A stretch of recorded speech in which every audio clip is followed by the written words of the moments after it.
Hello, everyone. This is Meir. Sitting near me are the two staffers. We have Zandro, who is the new office manager, that I must say is doing a very good work, and I'm very happy that he's replacing Chris, whom we all liked very dearly, and Konstantin, who does all the background work and is doing a lot of the technical support for us.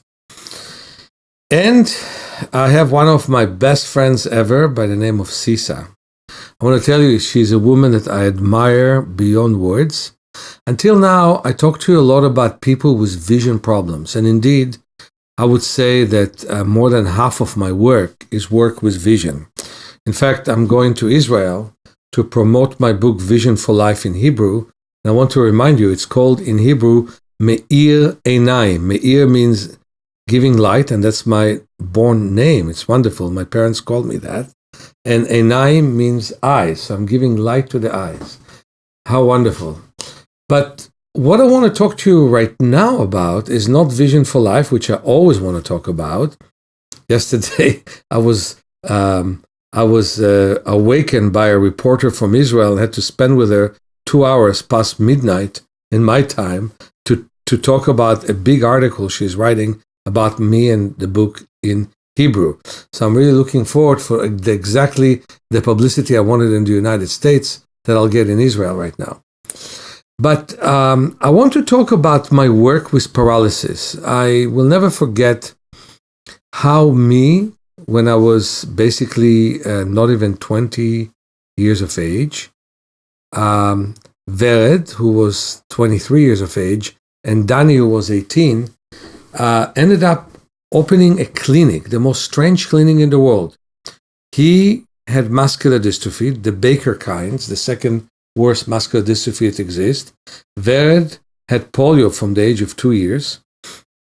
I was blind, and I started just to recover from that blindness.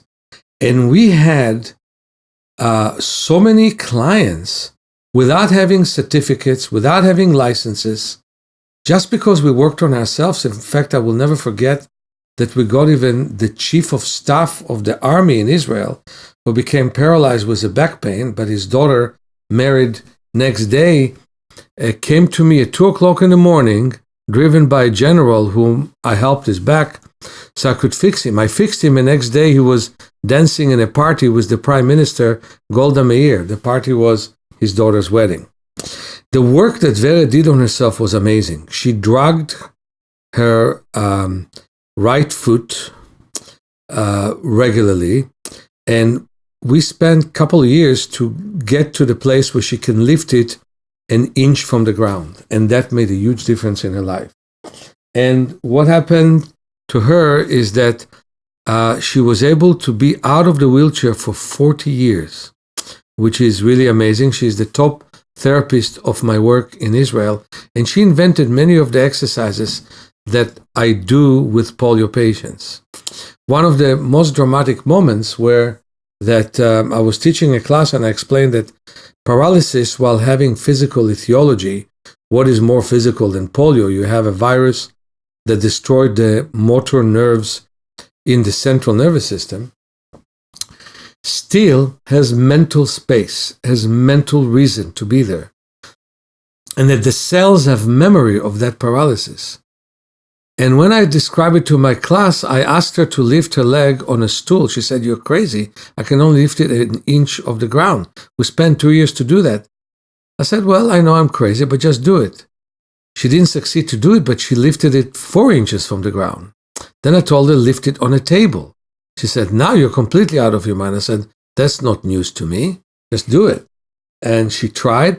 She didn't succeed, but she put her foot on the stool. And then after I massaged it, she could put her foot on the massage table. That is 2 feet of the ground, inch to 2 feet. And that's after dragging her foot on a regular basis. What a different fate to that wonderful woman. She's now writing a book in Hebrew, which we now have a small publishing house. I guarantee I'll translate that to English.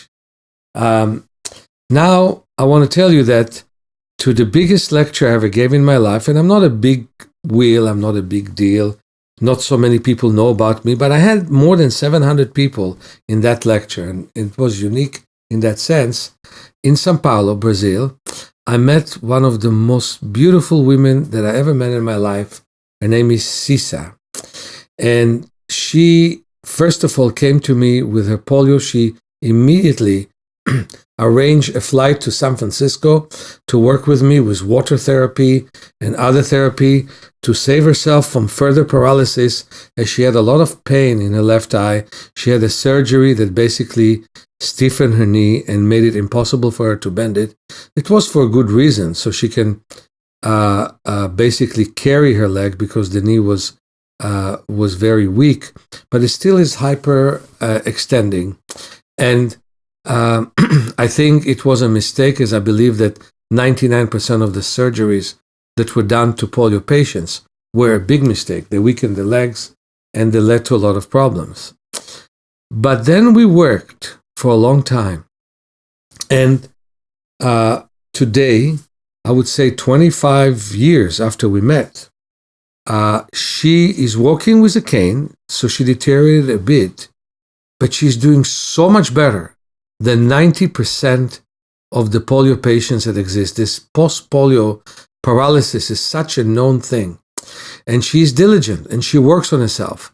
And we're both going to prevent her from ever needing a wheelchair. She's very athletic, very capable. And so the work with her was amazing. But I want to tell you, Cissa, and you're right here. You don't want to talk to the audience. I'll respect that. You're shy. I'm seeing the smile of in her face. What I would like to tell you is that I had once a patient that the doctors put a bone from her hip joint into the foot and immobilized the foot. That was so she can walk with a cane and not have a dropped foot, which would put a brace on her foot. She was then 22 and I was then 20. And I remember that seeing how hot her knee is from strain and how hard it is for her to walk, I got her to lie down and imagine that she's moving the leg. Now remember, we're talking about something physical. They took part of her hip, put it in the ankle joint so it would be totally immobile, so she can simply stamp on the floor with that leg. She called her healthy leg or strong leg, she called it my good leg, and the other one she called my interesting leg. And that was interesting. I sometimes worked on her for 7 hours at a time. We went to the beach of Tel Aviv. We went to the Sea of Tel Aviv. But in that time, I told her to lie down and imagine that she's moving her foot up and down. And she imagined, and we were both young, and with a lot of power of our thought. And you know what? Within 2 months, her foot moved. I left Israel for 8 years. I came back. She met me and took a workshop of mine. And she said, you know what? After you finished working with me for 8 years, my cane is in the closet. I am not using it. That was amazing.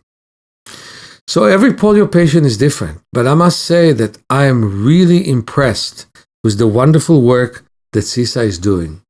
And I hope that all people with paralysis will have the courage, the strength, and the love of nature and life to work on themselves. There's a big difference between being a narcissist or being respectful of what life gave you. I'll never forget that once I told one of the fathers of a muscular dystrophy son, well, I'm so sorry that your son has muscular dystrophy. He said, no, don't be sorry. That's his destiny. That taught me so much. And so whatever problem we have, that's our destiny. And our job is to work with it. And Cissa took the task at heart. And therefore she's working on it. And therefore she probably will never be in the wheelchair. Many blessings to all of you, Meir.